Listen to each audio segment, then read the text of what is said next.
আসলে মাননীয় প্রধানমন্ত্রী শেখ হাসিনা মানে দেশটাকে এমন একটা সুন্দর সিস্টেমের মধ্যে নিয়ে এসেছেন যে আর খুব একটা সমস্যা হয় না কাজের ক্ষেত্রে, খুব একটা যে বিঘ্ন সৃষ্টি হয় তা কিন্তু হয় না।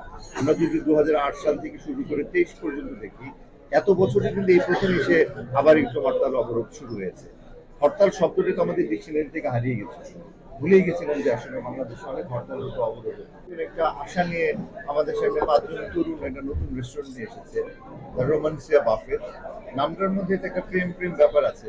তো আমার কাছে মনে হয় যারা রোমান্টিক ডিনার বা লাঞ্চ করতে চায় এবং রোমান্টিক কোনো পরিবেশে সে খাবার খেতে চায়, তাদের জন্য একটা দারুণ জায়গা।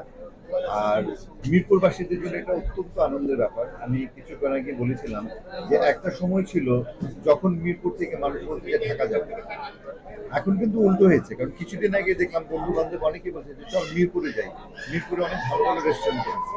তো সেইখানে এটা একটা নতুন মাত্রার যোগ্যতা আছে রোমান্সের। 14ই নভেম্বর বাংলাদেশ চলচ্চিত্রের যে অনুষ্ঠান, সেখানে আপনি এবং পূর্ণিমা আপা দুজন উপস্থাপনা করছেন, কতটুকু প্রস্তুতি সম্পূর্ণ হবে? আসলে পূর্ণিমার আর আমার কেমিস্ট্রি আল্লাহর রহমতে এত ভালো যে আমাদের সেই ধরনের বড় কোনো প্রস্তুতি লাগে না।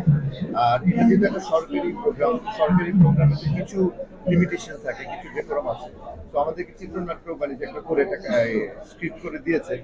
তো সেটা নিয়ে আমরা আমাদের মতো করে ইম্প্রোভাইজ করে যতটুকু করা যায়। যেহেতু এখানে রাষ্ট্রপ্রধান থাকবেন, মাননীয় প্রধানমন্ত্রী থাকবেন, তো সেখানে তো আসলে মানে যা কিছু তা করা যায় না। তো আমরা এই আয়োজনটা নিয়ে অনেক বেশি টেনশনে থাকি, বিকজ মাননীয় প্রধানমন্ত্রী যতই আমাদেরকে আদর ভালোবাসেন, তার সামনে গেলে তো একটা অন্য ধরনের নার্ভাসনেস কাজ করে। তো আমরা চেষ্টা করবো সেটা কাটিয়ে উঠিয়ে কোনো সাবলীলভাবে আমরা দুজন যেন সবাইকে আনন্দ দিতে পারি।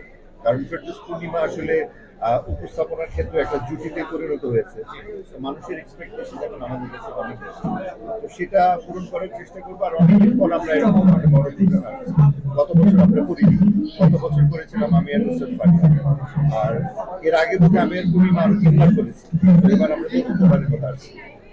ফেরদৌস ভাই, আপনি, রিয়াজ ভাই এবং পূর্ণিমা, শাবনূর আপা আছেন, তারা সোনালী সময়ের আমাদের চিত্রনায়ক চিত্রনায়িকা। পূর্ণিমা ভাই একটু আগে করে বলছিলেন যে আসলে এই বয়সে এসে যখন তারা পূর্ণাঙ্গ একটি অভিনেতা বা অভিনেত্রী, তখন তারা আসলে কাজের যে ব্যস্ততা সেটি কমে যাচ্ছে, এই ব্যাপারটি কিভাবে দেখেন? আসলে একটা শিল্পী যখন কাজ করে করে অভিজ্ঞ হয়, আর সে অভিজ্ঞতাকে তার সেই ইমেজকে কাজে লাগাতে হয়। তো বাংলাদেশে একটা অদ্ভুত ব্যাপার যেটা যে একটা পর্যায়ে চলে যাওয়ার পরে আর তাদের কি নিয়ে ভাবে না। এখন আমাকে নিয়ে যদি সে একই ধরনের চরিত্রে মানুষ চিন্তা করে, সে একই ধরনের কাজ করে বলে তো আমরা পারি না। তো আমাদেরকে নতুন ভাবে নতুন আঙ্গিকে নিয়ে আসতে হবে। তো এই ক্ষেত্রে আমার মনে হয় যে নির্মাতা যারা আছেন, বিশেষ করে নতুন যারা নির্মাতা, তাদের এই ব্যাপারে দৃষ্টি দেওয়া উচিত, তাদের এটা ভাবা উচিত যে আজকে একটা এক্সপিরিয়েন্স, একটা এতদিনের অভিজ্ঞ, আজকে আমাদের পিছনে 25 বছর জীবন, 25 বছর ইন্ডাস্ট্রি আমাদের পিছনে ছিল, আছে।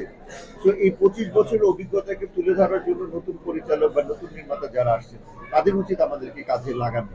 কারণ এক এক করে শিল্পীরা, সিনিয়র শিল্পীরা হারিয়ে যাচ্ছেন। আমার সমসাময়িক যারা এসেছেন, শাবনূর, মৌসুমী, পূর্ণিমা, পপি থেকে শুরু করে রিয়াজ, ওমর সানি ভাই, মান্না হয়তো চলে গেছেন আমাদেরকে ছেড়ে, আমিন খান, অমিত হাসান। তো অনেকেই কিন্তু এখন মানে অন্যান্য অনেক দিকে চলে যাচ্ছে। তো আমার মনে হয় যে this is a high time, কারণ অনেক ধরনের কাজ হচ্ছে, ওটিটিতে বিশেষ করে অনেক ভালো ভালো কাজ হয়। তো আমার মনে হয় এই শিল্পীদেরকে বেস করে চিন্তা করে ইন্ডাস্ট্রির স্বার্থে, দর্শকদের চাহিদার জন্য আমার এদেরকে ফিরিয়ে আনা। ফেরদৌস ভাই, বর্তমানে আপনার ব্যস্ততা কি নিয়ে এবং সামনে আসলে কোন কোন কাজে সম্পৃক্ত হচ্ছে?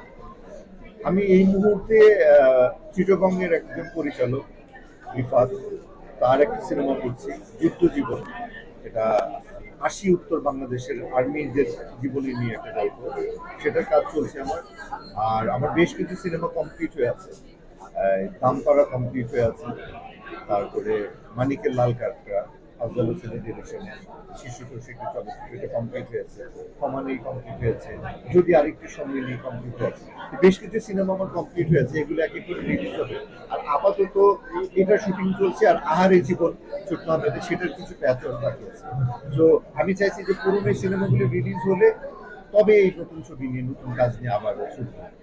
ফেরদৌস ভাই, চিত্রনায়ক ফেরদৌস উনি রাজনীতিতেও সরব।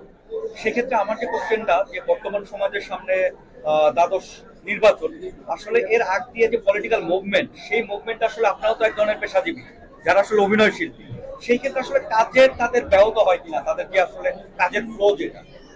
আসলে মাননীয় প্রধানমন্ত্রী শেখ হাসিনা মানে দেশটাকে এমন একটা সুন্দর সিস্টেমের মধ্যে নিয়ে এসেছেন যে আর খুব একটা সমস্যা হয় না কাজের ক্ষেত্রে, খুব একটা যে বিঘ্ন সৃষ্টি হয় তা কিন্তু হয় না। আমরা যদি 2008 সাল থেকে শুরু করে 23 পর্যন্ত দেখি, এত বছরে কিন্তু এই প্রথম এসে আবার একটু হরতাল অবরোধ শুরু হয়েছে। হরতাল শব্দটা তো আমাদের ডিকশনারি থেকে হারিয়ে গেছে, ভুলেই গেছিলাম যে আসলে বাংলাদেশে অনেক হরতাল হতো, অবরোধ হতো। তো অনেকদিন পর হওয়াতে কিছুটা বিঘ্নিত হচ্ছে আমাদের জীবন। আদারওয়াইজ আমাদের কর্মক্ষেত্রে সেই খুব একটা প্রভাব পড়ে না। আমরা যারা সরাসরি সম্পৃক্ত রাজনীতির মাঠে, আমরা আমাদের সময় বের করে নিই, সময় বের করে আমরা প্রচারণার কাজে এত বছর আমরা প্রচারণা করেছি। আমি, রিয়াজ শহর, তারিন, সুইটি, পূর্ণিমা, আমরা উপবিশ্বাস, মাহি সহ আমরা অনেকেই এখন ইনভলভ। আমরা ইনভলভ হচ্ছে কি মাননীয় প্রধানমন্ত্রীর ভালোবাসার জন্য। মাননীয় প্রধানমন্ত্রী শেখ হাসিনা, দেশরত্ন শেখ হাসিনা শিল্পীদেরকে এত ভালোবাসেন, শিল্পী শিল্পকে এত পাশে রাখেন। উনি কখনো দেখেন না কোন শিল্পী অসুস্থ হলে সে কোন দলে, কোন রাজনৈতিক আদর্শে, সেই শিল্পীর পাশে গিয়ে কিন্তু দাঁড়ান। আমরা এর আগে এরকম প্রচুর এক্সাম্পল দেখেছি। আমাদের যে কোনো কাজে উনি পাশে এসে দাঁড়ান। কিছুদিন আগে 1971 শীর্ষক দিন নামে আমার একটা সিনেমার পোস্টার লঞ্চ করতে গেলাম, উনি সাদরে রাজি হলো। মুজিব, একটি জাতির রূপকার সিনেমা নিয়ে উনি দারুণ দারুণ সব প্রমোশন করে মানুষকে উদ্বুদ্ধ করছে। মানুষের দেখা উচিত জাতির জন্য কিনে নির্মিত এই সিনেমাটা। আমিও আজকে সবাইকে মাধ্যমে আমন্ত্রণ জানাতে চাই যে মুজিব, একটি জাতির উপকার এই সিনেমাটা প্রত্যেকটা বাঙালি যারা বাংলাদেশকে একটু হলে ভালোবাসেন তাদের হলে গিয়ে দেখা উচিত। দ্বাদশ নির্বাচনে আমরা নায়ক ফেরদৌসকে কোনো মানে মনোনয়ন প্রত্যাশী হিসাবে দেখবো কিনা? অবশ্যই মনোনয়ন প্রত্যাশী, অবশ্যই আমি মনোনয়ন চাই। আমি মাননীয় প্রধানমন্ত্রীর পাশে থেকে দেশের মানুষের কল্যাণে কিছু করতে চাই। সেটা যদি মাননীয় প্রধানমন্ত্রী যদি মনে করেন যে আমাকে মনোনয়ন দিবেন কোনো এলাকার জন্য, সেটা উনি জানেন। যদি মনোনয়ন দেয় তবে আমি একভাবে কাজ করবো, যদি মনোনয়ন না দেন তবুও আমি আওয়ামী লীগের পক্ষে, মাননীয় প্রধানমন্ত্রীর পক্ষে কাজ করবো। সেক্ষেত্রে আপনার আসল একটু জানতে চাই আপনি কত আসন থেকে নমিনেশন চাইবেন বা আপনার মাঠের এই মুহূর্তে অবস্থান পুরো বাংলাদেশে আমার যে কোনো আসন থেকে দিল্লি হবে, পুরো দেশে আমার। ঢাকা হলে ভালো হয়, যেহেতু আমি ঢাকায় বড় হয়েছি, ঢাকা হলে আমার জন্য সুবিধা হবে। আসলে আমি দীর্ঘ 25-26 বছর ধরে মানুষকে বিনোদনের মাধ্যমে মানুষের জন্য কাজ করেছি, জনকল্যাণে। এখন আমি মাঠে গিয়ে কাজ করতে চাই। আমি এতদিন পর্দার নায়ক ছিলাম, সেই পর্দার নায়কের ইমেজ থেকে আমি এখন মাঠের নায়ক হতে চাই। আমি আজীবন মানুষের হৃদয়ে নায়ক হিসেবে বেঁচে থাকতে চাই। সেই হিসেবে আমি চাই যে যদি সামনাসামনি গিয়ে কাজ করতে পারি তবে আমার মনে হয় মানুষের কল্যাণে অনেক কিছু করতে পারি। আপনার সাথে মাননীয় প্রধানমন্ত্রীর ভালো সম্পর্ক জানি, এখন পর্যন্ত কোনো গ্রিন সিগন্যাল পেয়েছেন কি? গ্রিন সিগন্যাল পেলে তো বলেই দিতাম। এখনো পর্যন্ত গ্রিন সিগন্যাল এটাই পেয়েছি যে আওয়ামী লীগের জন্য কাজ করতে হবে, নৌকার পক্ষে কাজ করতে হবে।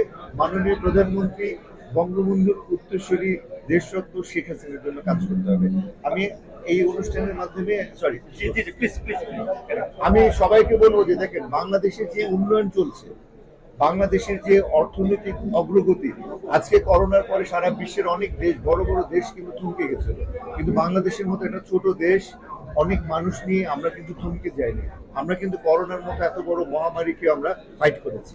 সো আমরা কিন্তু যোদ্ধা, বাঙালি যুদ্ধ করে এই দেশকে স্বাধীন করেছে। তো অত সহজে তো আমরা এই দেশের হাল ছেড়ে দিব না। তো আমাদের দেশের জন্য কোনটা ভালো, দেশের মানুষের জন্য কোনটা ভালো, কোনটা আমাদের জন্য কল্যাণ করে, এটা আমাদের বুঝতে হবে। দ্বাদশ নির্বাচন আর মাত্র 2 মাস বাকি আছে।